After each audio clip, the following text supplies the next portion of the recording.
this is not an author that I read a lot. It's not even an author that I really enjoy, if I'm being completely honest. I don't know that I'll pick anything up from this author like moving forward.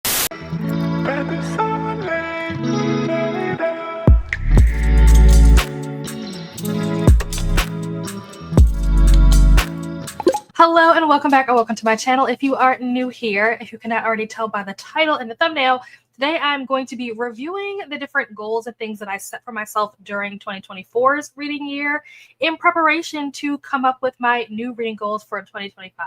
So if you are interested to go along this journey, this recap of what I said I was going to do versus what I actually did, and then what I plan to do moving forward, then keep on watching. So I think the way that I'm going to break this down, I think I'm going to review my Storygraph stats first, and kind of just look at what Storygraph is saying based on like the books that I read and what I logged.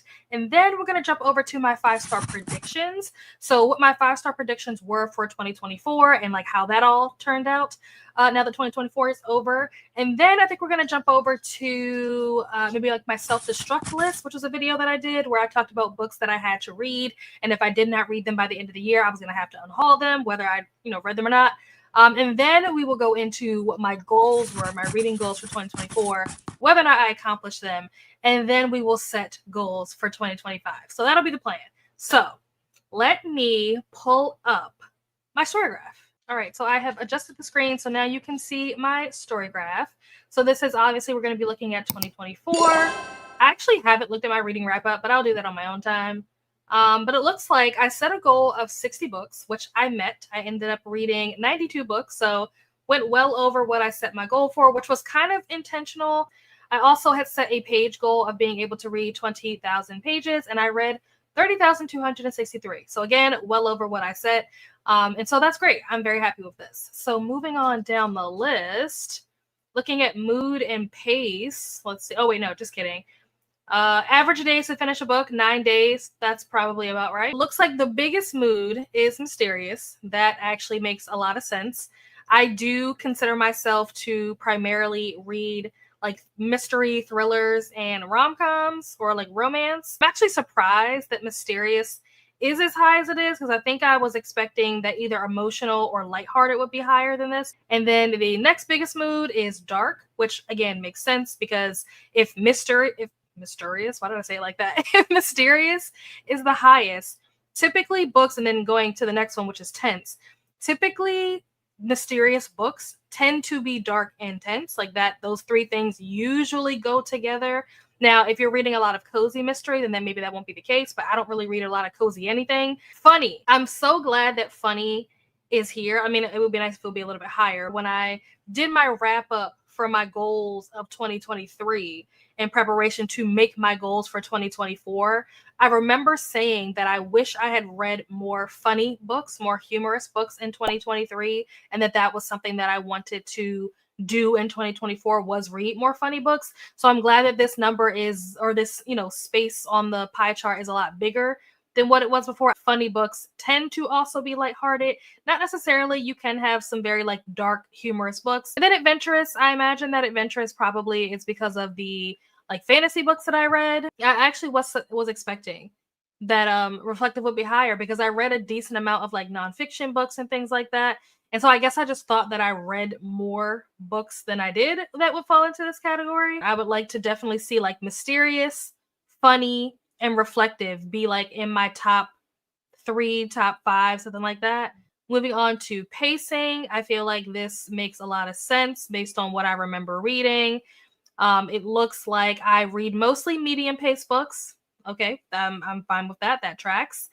I read a little bit less fast-paced books, and I feel like these fast-paced books are probably like novellas and things like that. There are a couple of like regular length books that can be like fast-paced, but typically the books that I tend to read that fall into this category are just shorter books. And then I don't read quite as many slow books. Moving on to page number, I feel like these two charts actually look very similar, which makes sense. So it seems like books that are longer, that fall into the 500 plus page range, is the smallest piece of the pie chart. And also slower paced books is the smallest part of the pie chart. And I feel like, again, the books that are slower paced are the ones that are longer. So that makes sense. These are like your shorter books, your novellas, things like that. And again, when you look at what's fast paced, I already said that a lot of times those fast paced books are fast paced because they're shorter. And then the biggest piece of the pie chart, which is medium pacing books and also medium length books, is the greatest piece of the pie chart. I don't know why they like made the graph the way they did. Like, have the blue that's on this side be on the same side over here, like how the pink is, so that you could see how well they line up. Moving right along, we have fiction versus nonfiction. And this, again, makes sense. I did read a number of nonfiction books, part of the Vampire Diaries cast members recommend me books. Most of them recommended me nonfiction books. And then we move on to genres. And this is always like the most interesting graph, in my opinion, to look at for myself. I remember last year when I looked at this for the first time and I saw that like romance, I don't know if romance was number one or if it was just like very high up, like top three. And I was like, what? Like, I read all these romance books because I never considered myself the kind of person who reads romance books. I never saw that as being like my personality. I thought that I was like more like dark and edgy and like read more thrillers and stuff like that. So seeing romance was kind of like a reality check for me. So this year seeing it, it is not as jarring. I'm not as surprised by this because I've kind of accepted my fate that I am a romance reader. Contemporary, I don't pay attention to this because I don't really know what contemporary means. I don't understand what contemporary is as a genre. So I just kind of ignore this. If anybody can explain to me what contemporary really means, that would be great. So if we pretend like this isn't here, the next one on the list is thriller and then mystery. Again, these two tend to go hand in hand, so that makes perfect sense that this would be next up in my list of like most genres read. Then we have fantasy, which I did read a number of fantasies. I can't really say that I enjoyed very many of them, but I did read them. I kind of put mystery and thriller together. So if we're going romance number one, thriller mystery in my mind is one thing, so that's number two, and then fantasy will be number three. YA comes in at number four. That makes sense. And then horror. I've been trying to get more into horror. I've been trying to slowly make my way into horror. Like, I'm okay with the placement in terms of like top five. And then after that, we kind of have like all the genres that I don't typically read. Sports, I was very surprised, but then when I clicked on this, I realized that this was taking into account sports romances, like hockey romance. I was like, oh, okay, that makes more sense. Format, I don't really track the print versus digital versus audiobook. I don't really track that, so that's not important to me. Most read authors. The fact that P. Djeli Clark is so high on this list, I think is so funny. And the only reason why this author is so high on this list is because in preparation for reading A Master of Jinn, which was my book club's pick for, I think, February, maybe, I read the two novellas that come before it. So it looked like I read like three of his books, which I did. But this is not an author that I read a lot. It's not even an author that I really enjoy, if I'm being completely honest. I don't know that I'll pick anything up from this author like moving forward. So it's just funny that this author is so high up when I didn't really care for their books. But Sarah Adams and H.D. Carlton. H.D. Carlton makes sense because Donna and I have been buddy reading the Cat and Mouse series, not just the duet, but also the novellas that are a part of it. Kennedy Ryan, the queen that she is, I definitely want to read more of her stuff. I'm hoping that Kennedy Ryan will be like in my top three, maybe like by the end of 2025. Stephanie Garber, because I read the Carvel series, which you guys haven't seen those videos. I did like recap videos for all three books in the series in preparation for being able to read the Once Upon a Broken Heart series. This just kind of looks at like how many books versus how many pages I read. This definitely makes sense. The number we started strong in January. We went downhill in February because that's when the flood happened. And then I tried to like recoup throughout the rest of the year, but I just kind of was like plateauing. And then for some reason, I'm not even really sure why, for some reason I read a whole lot in July. I don't know if I just had like more time on my hands or what was going on in July as to why I was able to read so much.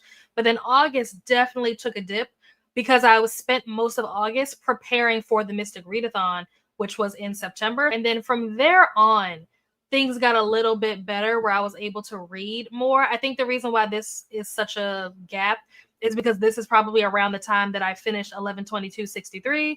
So lots of pages, but not necessarily a lot of books because that book is so big. And then December, I kind of went crazy. So, and also by the time December hit, I was back home. So I wasn't like living between two houses and constantly moving furniture and stuff. Also, I had a lot of time off in December because I had a lot of vacation time that I needed to use for work. So I had a lot of time to read. Then we get into our star ratings. Looks like my highest star rating was a 4.0. Not great, not what I would love to see. I would love to see, you know, the 5-star one be higher. That would be fantastic. Most of the books that I read are like 3.5 stars or better. I would love for this to be a little bit lower and for maybe this to be a little bit higher, maybe just to kind of balance it out, just so that I have more on the 4 and up side and less threes. Threes is not bad. Threes is just all right. But I'd like to have more good books, more great books, and less like all right books. So next we're going to move on to my 5-star predictions for 2024. And it says that I only read half of the books, which is not great. And it's actually less than half, but I'll get into that in a second. So the Natural series, the Blood Debt series, the Six of Crows duology, and Magnolia Parks. These 4, I believe, were supposed to be 5-star series. So it wasn't that I thought that that specific book was going to be 5 stars, but I thought that the series overall was going to be 5 stars. And I didn't finish any of these series. I did finish the Blood Justice, whatever this series is called. So this is the only one that I actually did finish, and it was a 5-star series. But the Naturals, I only read the first book, and Six of Crows, I didn't read at all, and Magnolia Parks, I didn't read at all. So kind of a fail there. So I have no idea if my predictions are right or not because I haven't read them. Final Girl Support Group, did not read yet. Help Me Remember, also have not read yet. Just for the Summer, I did read this. I did not rate it 5 stars. I can't quite remember what I gave it, but it wasn't a 5-star. Better Than Movies, I also did read, but was not 5 stars. Again, don't remember what I gave it. Now, Rock, Paper, Scissors, I did read, and I did give 5 stars. And then The Witch's Guide to Magical Innkeeping actually hasn't come out yet. The publishing date for this got pushed twice, I believe. Out of the 10, the only 2 that actually got 5 stars from me is Rock, Paper, Scissors and the Blood Justice books, or Blood Debts books. We are now going to move on to my self-destruct list. So these were the books that I said that I had to read by the end of the year. And if I did not read them by the end of the year, I was going to have to unhaul them. So it looks like I did read 8 out of 8. So I was very successful. But just to go through what the books were, Final Girls by Riley Sager. I read this. It was good. It wasn't great, but it was good. I appreciated what this book tried to do. All the Best Liars, pretty underrated book. Not that it was like super great or anything, but I just feel like it was a decent book, and I never really hear people talk about this. I don't even know how I found out about this book. The Lifeguards, not so good. Was not a fan of that. The Chain, loved it. That was great. The Heart of the Deal, also really enjoyed. It's not a book that I would recommend to people. I would recommend it to like very specific people. And so yeah, I could really appreciate the stuff in this book, but I don't think that it's a book that's gonna like hit for everybody. Dark Matter was really good. All of Us Villains, I was a little underwhelmed, honestly. It was okay, but it was just okay. Today, Tonight, Tomorrow was a huge surprise. I think this one out of all of them is the one that I'm most surprised with because I love this book. I was not expecting to like this. I had been putting this off for so long because I just didn't really have any motivation to read it. And then I read it and I loved it. And I'm just like, why did I wait so long to read this? Next, we are going to jump into my 2024 reading goals. So these are the goals that I set last year that I wanted to accomplish. And I know it says 100% and that I completed all the prompts, but the way it's set up, it thinks I completed all the prompts. I absolutely did not complete all the prompts, and you'll see why. The first one was to read a poetry book. And I did complete this. As you can see, I read The Unboxing of a Black Girl. This was really good. I enjoyed it. Recommend. So you can check off that box. But then the next one, I also completed this one. It was to read one collection. And this could be a collection of anything. It could be a collection of short stories, an anthology, a collection of essays, or any kind of collection of something. So I did do that. I read Eric LaRocca's The Trees Grew Here Because I Bled There. Didn't really like it, but I read it. Next was to complete 3 nonfiction books, and I well surpassed this. I think I read 6 or 7 nonfiction books, which was not really on purpose. Again, I think I said earlier that a lot of the nonfiction books that I read was because of the Vampire Diaries cast. And so Signs was good. Think You'll Be Happy was good. Untethered Soul was incredible. Like I need to like read this book every day. It's so good. Man's Search for Meaning was interesting. I respect what was in here and what the author had to say. It was nice getting that perspective. It was very interesting and thought-provoking. So It's All Love is actually a book that I read kind of on accident, but not really. So the first goal on this list was to read a poetry book. The reason why I created a goal to read a poetry book was because I already knew that this book existed, this It's All Love book by Jenna Ortega. I knew that this existed, and I thought that it was a poetry book. So I specifically created a goal around reading this book. And then I read the book and realized that it was not a poetry book. But I did enjoy it. I think this is a great book for like young women, young adults. It's really short. It's just a lot of like life lessons and advice and things that she has learned through her journey, and she's still growing and learning. And so I just thought it was, it was really beautiful, her sharing her experiences and her advice and stuff.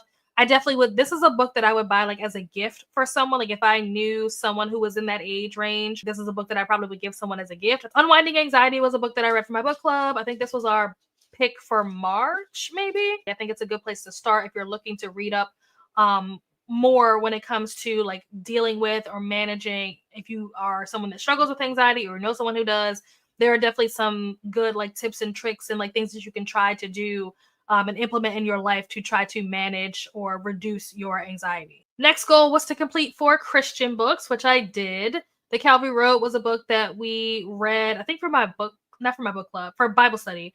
This was the Bible study book that we read, so I didn't finish that. And then these other 3 books were Christian books, and I was trying to kill 2 birds with 1 stone because it was December and I hadn't finished this goal yet, and so I wanted to read Christmas books. So I figured I would just read Christian Christmas books and we can kill 2 birds with 1 stone. So that is why I read these 3.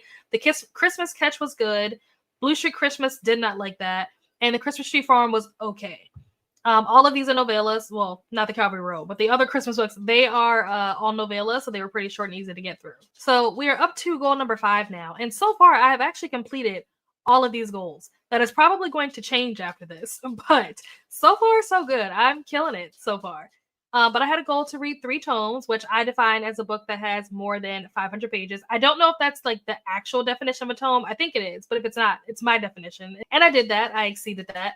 I already mentioned that I was buddy reading the Cat and Mouse series with Donna. I read Serpent in the Wings of Night as part of the poll pick in September during the Mystic Readathon. Stephen King, I talked about the fact that I started that in February. It took me a very long time to finish. When the Moon Hatched, I buddy read with Leandra and Danny and Rainey and Brittany. And Brittany loved it. Rainey loved it. Leandra, Danny, and I, not so much. And then Things I Never Got Over was a surprise book because I was not at all expecting to like this book. I literally only read this because it was the book that I had to read for the 5-star exchange. So I was kind of dragging my feet, and then I ended up loving it. I actually just finished the 2nd book in this series not too long ago. But yeah, this was really good. I was very surprised by how good this was. I completed that goal. Next was to finish or catch up on 10 series. And I know that it says that I completed this goal, but I absolutely did not complete this goal. So technically the Fury counts because, as you can see here, interconnected standalones set in the same universe count. That was one of the rules that I set for myself. The Fury takes place in the same universe as The Silent Patient and The Maidens. So technically that's part of a series. Same thing if Carrie Soto is Back. Carrie Soto is Back is set in the same universe as The Seven Husbands of Evelyn Hugo, Malibu Rising, and Daisy Jones and the Six. So that's technically part of a series. Just for the Summer is part of the same universe as Part of Your World and Yours Truly. The Cheat Sheet, I completed this series because I also read the rule book. Butcher and Blackbird, I'm caught up as far as I could get because the 3rd book is not out yet. Before I Let Go, again, I'm caught up on as much as I can be because the 3rd book is not out. And that was it. So out of 10, I actually only did 6. So did not complete that goal, but it's fine. We'll try to do better next year. And then the last goal on this list was to read 25 books from my physical TBR, and this had to be books that were on my shelf at the time that I filmed my goals video. So if it was something that I bought later in the year, so like for example, Before I Let Go was a book that I bought, All the Sinners Bleed was a book that I got, so technically they were on my physical TBR, but I bought those books after I filmed this video, so they don't count. But existing pre-orders did count. So anything that I had already pre-ordered from like the Barnes & Noble pre-order sale, for example, would count because I'd already paid for them. Out of the 25, as you can see, I read 25. So I did not complete this goal, but I got close. A lot of these I already talked about. Icebreaker, haven't talked about that yet. That was something that was on my physical TBR. And I actually ended up reading it when I did because of the whole Icebreaker Gate thing, if you guys remember that. So that was actually what motivated me to finally read this and add this to my list of 20 to be able to work towards that goal. Suburban Hell was a buddy read. It was actually the first buddy read that Danny and Leandra and I ever did. And so yeah, I think I talked about most of the rest of these books already for other reasons. But yeah, these are the 20 that I ended up actually finishing. All right, so now we are going to finish off the video by creating some goals for 2025. I usually, for the last 2 years, I usually do 8 goals. So I'm going to continue with doing 8 goals. So I want to base these goals off of, one, the goals from previous years, ones that I've met versus ones that I haven't met, and ways that I can improve my reading or ways that I can try to redeem myself from goals that I didn't accomplish. So taking everything that I went over already into consideration. The first goal that I'm going to set for myself is going to be to finish or catch up on 7 series. So if it's a series that's not complete yet, read up to whatever the most recent release is. And if it's a series that is complete, complete it. So as long as I can do 7 of those, that's going to be my goal. That is a reduction from last year's goal, which was to do 10. Since I was able to hit 6, then I feel like 7 is a good number to try to up the ante, but also not be too lofty and too ambitious and create something that I'm not going to be able to make again. I talked about a lot of the books that I've buddy read, whether I've been buddy reading with like Danny and Leandra or Donna or whoever. So I'd like to do more buddy reads. There are a lot of books that I read because they were buddy reads. Even some that like didn't appear in this video because they didn't fit any specific like prompt or goal or anything like that. One of the things that I want to try to challenge myself to do is to do more buddy reads with new people that I haven't done buddy reads with before. So for my second goal, I'm going to say to do 2 buddy reads with new people. So in addition to the buddy reads that I already know that I'll be doing, like with Leandra and Danny and Donna and different people, I want to add at least 2 new people into that rotation. So if you're interested in doing a buddy read with me based on different books that I talk about in videos that I say that I want to read, if you also want to read them, let me know because I'm looking for some more buddy readers. The next thing that I want to challenge myself to do in thinking about the goal that I had to read at least 25 books in my physical TBR, one of the things that I would like to do is I'd like to do a month where I only read books that are on my physical TBR. So a month reading only books from my physical TBR. So if I can spend an entire month where I only pick up books that I physically own, I think that'll be a nice goal. If I just dedicate 1 month to trying to clear books off of my shelf, I think that'll be good.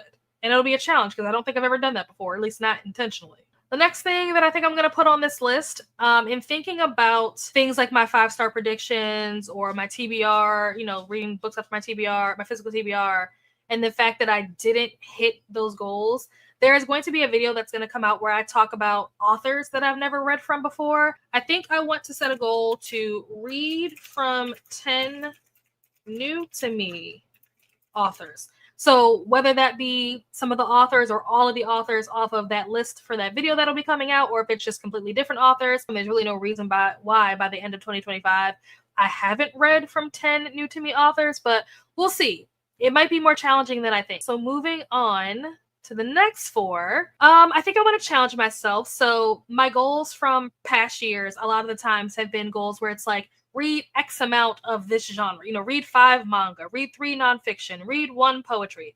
So I think in keeping with that tradition, I do want to have at least 1 goal on here, if not more, that kind of follow in that pattern. I just didn't want them to all be like that because I can get kind of boring after a while. One of the genres that I said earlier that I don't really read is classics. So I'm going to make a goal that is to read a classic.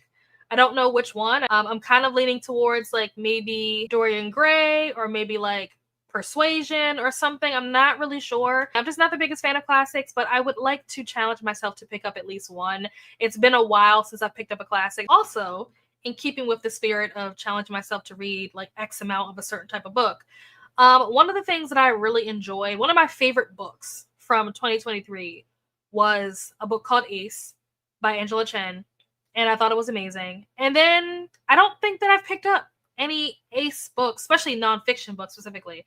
Don't think that I picked up any nonfiction Ace books since then. And so I'd like to like get myself back into that of reading more like nonfiction Ace books. So we are going to put read at least 1 Ace book.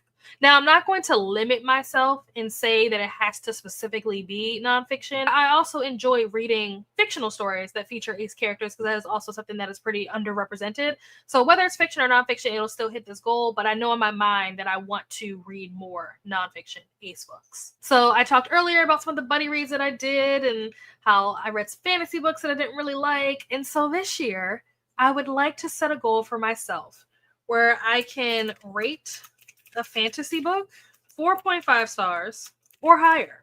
That is going to be a challenge for me because fantasy is not like my primary or my go-to genre. I found last year that although I picked up fantasy books, most of them I didn't really like. So I'm hoping that this year I will be able to, I'm going to challenge myself to try to read more fantasy books in hopes that at least one of them will be 4.5 stars or higher. And then last but not least, you may remember that in 2023, especially like towards the end of 2023, I kept saying that 2024 was going to be the year of the series. That is the whole reason why there was a goal to read 10 series last year, which I did not meet. But the reason that I said that I wanted to read all these series, what inspired that whole like drive for me to try to read all these series was because of the Shatter Me series.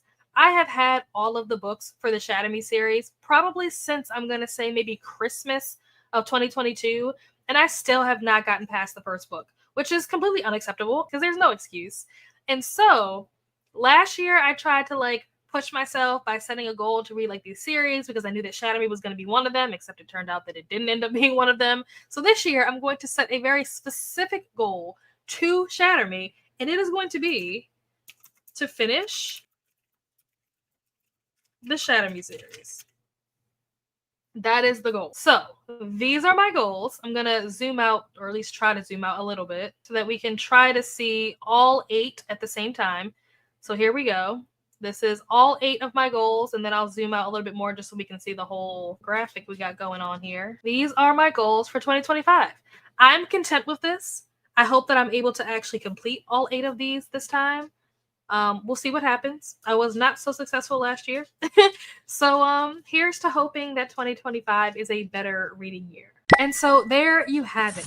That is my recap and my reflection. And then, like I said, based on that, the goals that I am going to be setting for myself moving forward into 2025. Hopefully you enjoyed this video. Let me know down below what are some of your reading goals for 2025. Also, before you go, don't forget to like this video if you enjoyed it. Subscribe if you are not already subscribed. I'd love to have you as part of my channel. We can go on this journey together. And also, don't forget to hit that bell so that you are notified the next time I post a video. And I'll see you guys in the next one. Bye.